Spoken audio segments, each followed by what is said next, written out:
თავი მე-40. ამავე ვის შემდეგ იყო, რომ ეგვიპტის მეფის მწდემ და მეპურემ შესწოდეს თავიანთ ბატონს, ეგვიპტის მეფეს. განურისხდა ფარაონი თავის ორ კარისკაცს, მწდე თუხუცეს და მეპურე თუხუცეს. და ჩაყარა ისინი ქონდარ თუხუცესის სახლში, საპყრობილეში, იქ სადაც იოსები იყო დამწყვდეული. მიუჩინა მათ ქონდარ თუხუცესმა იოსები და ისიც ემსახურებოდა. ასე იყვნენ ერთხან საპყრობილეში. ეს იზმრა ერთღამეს ორთავეს სიზმარი.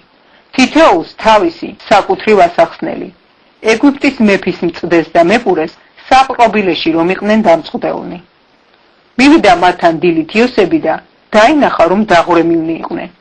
შეეკითხა ფარაონის კარისკაცებს, რომელნიც მასთან ერთად იყვნენ პატიმრად მისი ბატონის სახლში. დღეს რატომ დაგიგრეჯიათ სახე? უთხრეს. სიზმარი გვესიზმრა, მაგრამ არ არის მისი ამხსნელი. უთხრა იოსებმა. განახვთისგან არ არის ახსნა. აბა მიამბეთ, უამბო მწდე თუხუცესმა იოსებს თავისი სიზმარი და უთხრა. ვხედავ სიზმარში ვაზია ჩემს წინ. 3 ლერწი აქვს ამბავს. როგორც კი გაიფუჩქნა, გამოიყო ყვავილი და დამწიფდა მტევანი.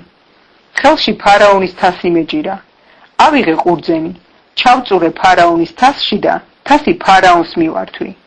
უთხრა იოსებმა. ეს არის მაგისი ახსნა. 3 ლერწი 3 დღეა. 3 დღის შემდეგ თავს აგიწევს ფარაონი და შენ სამსახურში დაგაბრუნებს. კვლავ მიართმევ ფარაონს თავის თასს, როგორც ადრე მიართმევდი ხოლმე, როცა მისი მწდე იყავი. ოღონდ გამიხსენე, როდესაც კარგად გექნება საქმე. მიყავი სიკეთე და გაახსენე ჩემი თავი ფარაონს და გამომიყვანე ამ სახლიდან. რადგან მომიპარეს ებრაელთა ქვეყნიდან და აქაც არაფერი ჩამიდენია ისეთი ამ დილეგში რომ ჩავეგდე. დაინახა მეპურე თუხუცესმა, რომ კეთილად ახსნა იოსებმა სიზმარი და უთხრა მას.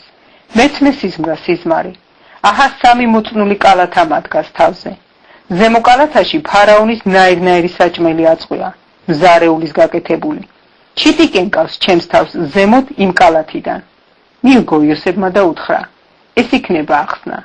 3 კალათი 3 დღეა. 3 დღის შემდეგ აგწევს ფარაონი, ხეზე ჩამოკიდებს და ფრინველები დაძიძგნიან შენს ხორცს.